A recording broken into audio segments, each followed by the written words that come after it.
বন্ধুরা আজকে ভিডিও জানতে পারবেন যে আমরা কীভাবে আধার কার্ডে মোবাইল নাম্বার লিঙ্ক করতে পারবেন। নতুন নিয়মে আমি ফুল প্রসেস জানিয়ে দেবো। সর্বপ্রথম তার জন্য আমরা গুগল ওপেন করবেন। এখান থেকে আমরা সার্চ করবেন SSUP। এখানে আমার উপরে ওয়েবসাইটে দেখতে পাবেন, এখানে আমরা ক্লিক করবেন।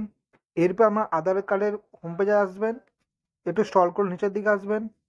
নিচে দিয়ে দেখতে পাবেন চেক আধার ভ্যালিডিটি, এই অপশানে আমরা ক্লিক করবেন। এরপর এখান থেকে আমার আধার কার্ডের 12টি নাম্বার এখানে আমরা এন্টার করবেন। আধার কার্ডের নাম্বারটা এন্টার করার পর নিচে ক্যাপচা দেখতে পাবেন, এই ক্যাপচাটা এখানে ফিল করবেন। এখানে ক্যাপচাটা ফিল করার পর নিচে দেখতে পাবেন প্রসিড, এখানে ক্লিক করবেন। এরপর এখান থেকে আমার আধার ভেরিফিকেশন কমপ্লিট হয়ে যাবে। এরপর আমার নিচে নিজের মোবাইল নাম্বার দেখতে পাবেন যেটা আধার কার্ডের সাথে লিঙ্ক আছে। যদি এখান থেকে আমরা মোবাইল নাম্বার চেঞ্জ করে রাখতে চান তাহলে আমরা ব্যাকে আসবেন। সেমভাবে আমরা গুগল ওপেন করবেন, এখানে আমরা সার্চ করবেন পোস্ট অফিস। সার্চ করার পর উপরেই আমরা ওয়েবসাইটে দেখতে পাবেন, এখানে আমরা ক্লিক করবেন। এরপর আপনি এরকম ইন্টারফেসে আসবেন, একটু স্ক্রল করে নিচের দিকে আসবেন।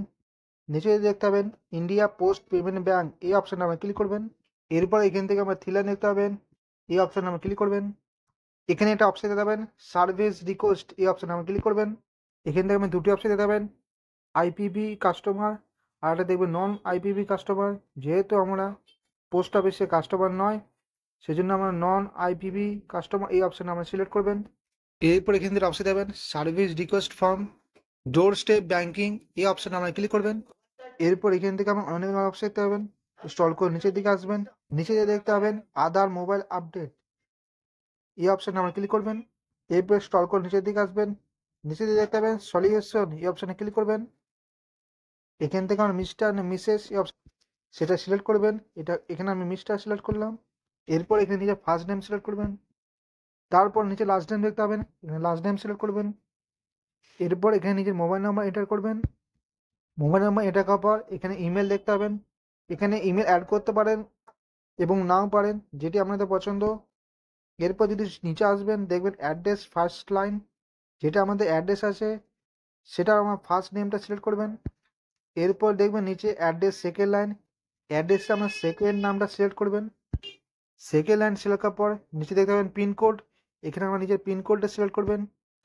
এরপর এখানে আমরা দেখতে পাবেন নিয়ারেস্ট পোস্ট অফিস, এখানে নিজের পোস্ট অফিস সিলেক্ট করবেন। এরপর আমার স্ক্রল করে নিচের দিকে আসবেন।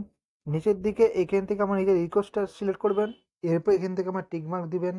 এরপর এখান থেকে আমরা ক্যাপচাটা ফিল করবেন। ক্যাপচাটি ফিল করার পর নিচে দেখতে পাবেন সাবমিট, এখানে ক্লিক করবেন। এখানে আমরা দেখতে পাবেন your submission has been successful. এখান থেকে আমার আধার কার্ডে মোবাইল নাম্বার লিঙ্ক হয়ে গেছে। তো বন্ধুরা আমরা এইভাবে আধার কার্ডে মোবাইল নাম্বার লিঙ্ক করতে পারবেন। আশা করছি আজকে ইনফরমেশন আমার কাজে আসবে।